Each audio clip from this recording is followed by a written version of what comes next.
Merhaba arkadaşlar, mutfağıma ve kanalıma hoş geldiniz. Sizlere en pratiğinden ev yapımı Ramazan pidesi tarifimden geldim. Öncelikle 3 su bardağı ılık suyumuzu bir kabımıza alıyoruz. Üzerine 11 gram kadar bir küçük paket kuru mayamızı ilave ediyoruz. Üzerine bir yemek kaşığı kadar tuzumuzu ilave edip unumuzu ekleyip karıştırıyoruz.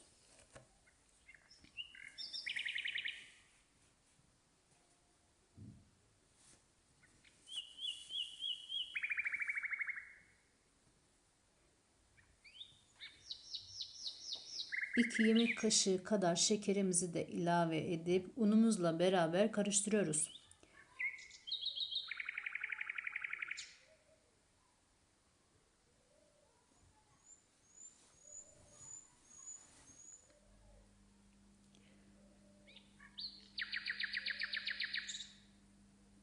Unumuzun 5 su bardağı kadarını ilave edip yoğuruyoruz.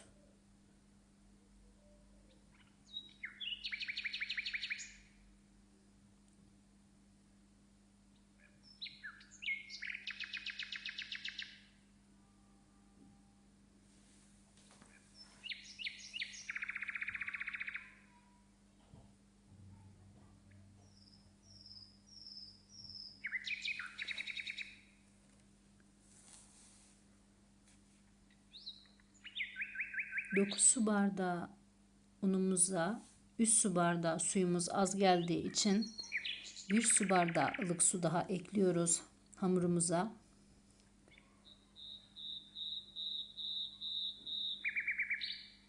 Yoğurmaya devam ediyoruz.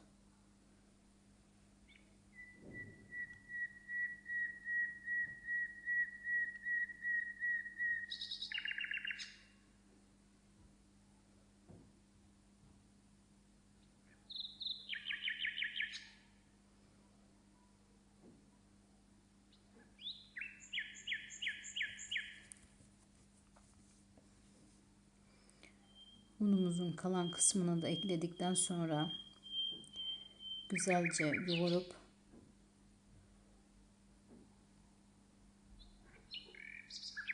elimizi hamuru bırakana kadar yoğuruyoruz. Gördüğünüz üzere güzelce yoğurduk. Yaklaşık 45 dakika kadar hamurumuzu dinlendireceğiz. Üzerine bir poşet kapatıyoruz. Daha çabuk mayalanmasını sağlıyor poşet. Gördüğünüz üzere mayalanmış hamurumuzu aldık ve ufaktan bir yoğuracağız.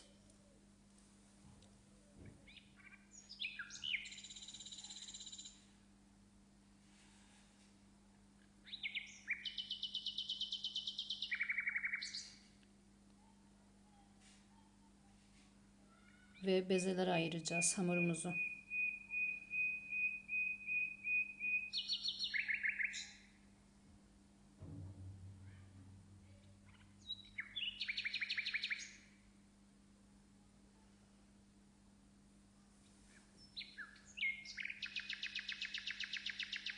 Yoğurduğumuz hamurumuzdan 5 tane bezemiz çıkacak.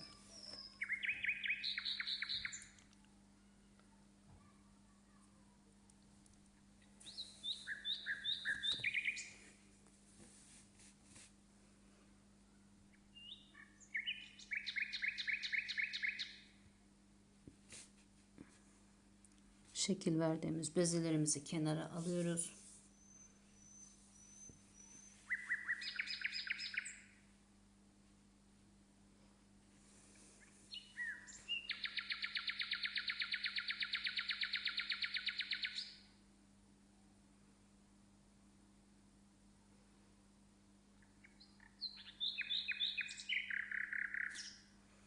Son bezemize de şekil verip dinlenmeye bırakacağız.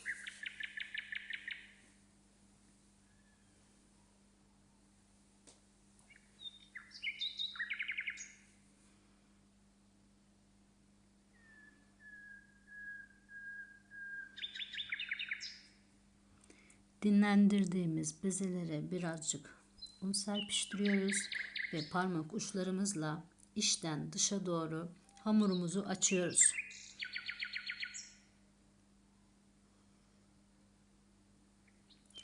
Genelde pide yapımında süt kullanırlar. Ben sadece su kullandım. Bunu kullanmamdaki amaç da dışarıda satılan pidelere birebir daha çok benzediğini düşünüyorum bu tarifin.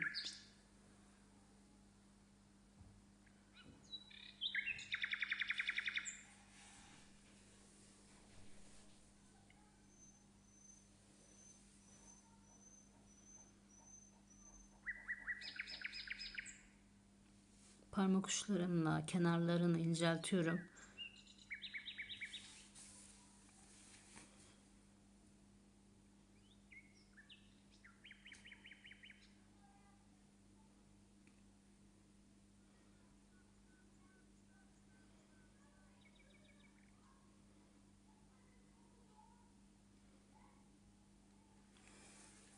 Bakın, farkındaysanız unu üzerine dökmüyorum. Sadece avuç içime hafif değdiriyorum. Kenarlarını daha kolay açmak için içten dışa doğru kenarlarını inceltiyorum.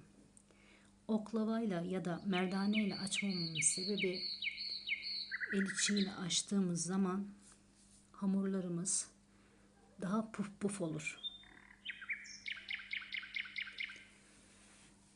Açtığımız pidemizi tepsimize alıyoruz. Tekrar yeniden hamurumuzu dıştan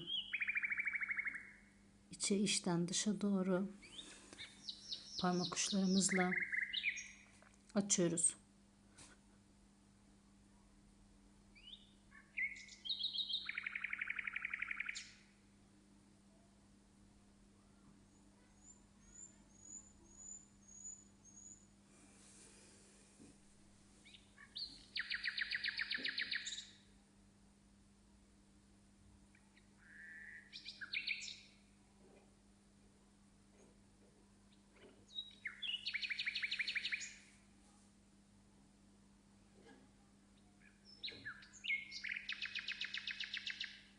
Elimize un sürdüğümüz pidelerimizi açmaya devam ediyoruz.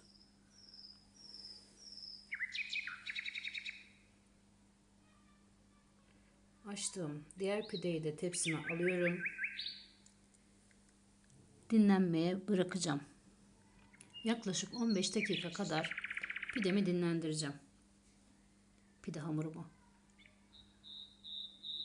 Pide hamurumu dinlendirdikten sonra 2 yumurta sarısına 1 çorba kaşığı sıvı yağ, 1 çay kaşığı yoğurdumu karıştırıyorum. Pidelerimin üzerine sürüyorum.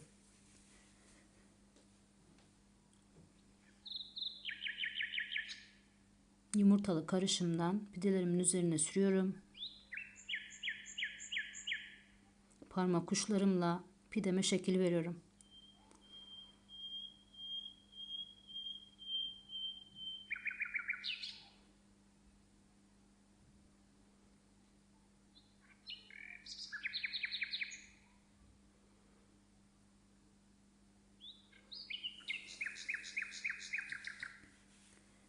Tekrar yumurta sarısı karışımımı alıyorum. Pidelerime şekil vererek sürüyorum.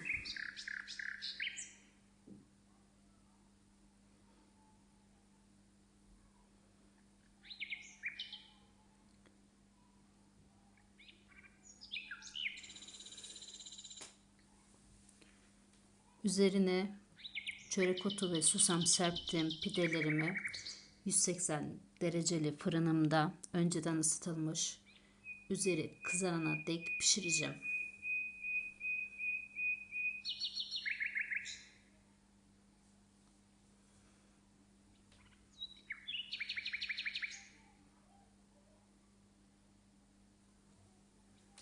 Pidelerimi fırına gönderiyorum. Pidelerimi fırına aldıktan sonra tekrar hazırladım ve dinlendirdim hamurumu üzerine yumurtalı karışımdan sürüp şekil veriyorum.